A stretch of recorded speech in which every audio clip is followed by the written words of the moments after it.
নমস্কার বন্ধুরা, ইলা রান্নাঘর থেকে সকলকে জানাই অনেক অনেক স্বাগত। আজকে আমি পালক শাকের রেসিপি শেয়ার করব। আমরা পালক শাকের অনেক কিছু সবজি বানিয়েছি, একবার আমার মতন বানিয়ে দেখুন, খেতে দারুণ হয়। সম্পূর্ণ আলাদা একটা নতুন রেসিপি। এখানে পালক শাক নিয়েছি আমি হাফ কিলো, আর একটা মিডিয়াম সাইজের পেঁয়াজকে আমি কেটে নিয়েছি এইভাবে। প্রথমে আমি পেঁয়াজটাকে পিষে নেব, মিক্সার গ্রাইন্ডারে পিষে নেব।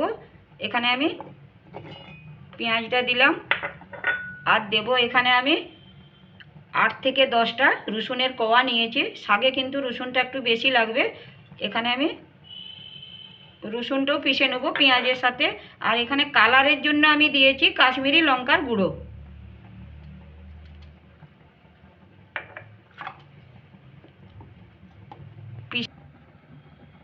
পেঁয়াজটা পিষে নিয়েছি। এবার আমি গ্যাসের উপর একটা কড়াই বসিয়েছি, কড়াই গরম হয়ে গেছে।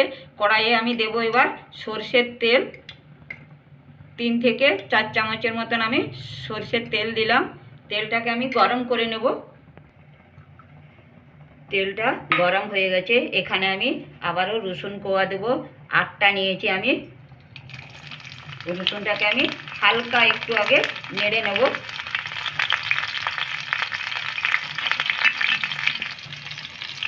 এখানে আমি নিয়েছি কালো সরষেটা হাফ চামচ। গ্যাসের আঁচটা কিন্তু কমিয়ে রেখেছি। আর দেব আমি এখানে হাফ চামচ জিরে, গোটা জিরে। এখানে একটা আমি কারি পাতা নিয়েছি, কারি পাতাটাকে দিলাম। এটা দেবেন, এটা দিলে টেস্ট কিন্তু খুব ভালো আসে। আজকে আমি যে পালং শাকটা বানাচ্ছি এটা কিন্তু একদম নতুন ধরনের একটা রেসিপি। আপনারা অবশ্যই বাড়িতে বানিয়ে দেখবেন, খেতে কিন্তু দারুণ হয় বন্ধুরা। আর এখানে আমি গোটা শুকনো লঙ্কা দিলাম 2টো। এই দেখুন রসুনটা কিন্তু একটু আমি লাল করে নিয়েছি, লাল করে ভেজে নিয়েছি। এবার আমি পিষে রাখা পেঁয়াজ আর রসুন বাটাটা দিলাম।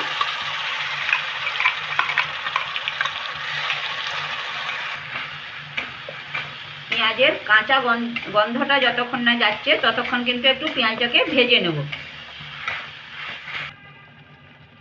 এখানে আমি কিছু মশলা অ্যাড করব। এখানে আমি হলুদ নিয়েছি হাফ চামচ, এই চামচের।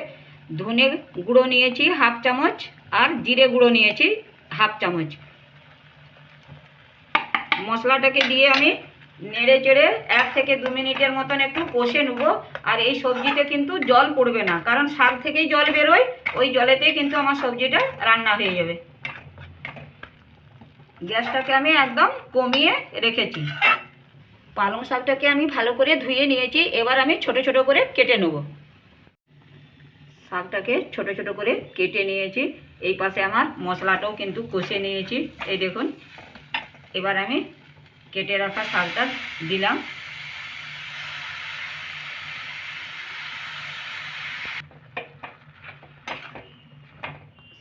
শাকটা মশলার সাথে খুব ভালো করে মিশিয়ে নিয়েছি।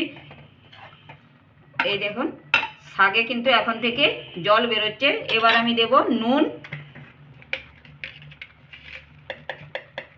পরিমাণ মতন নুন দিলাম।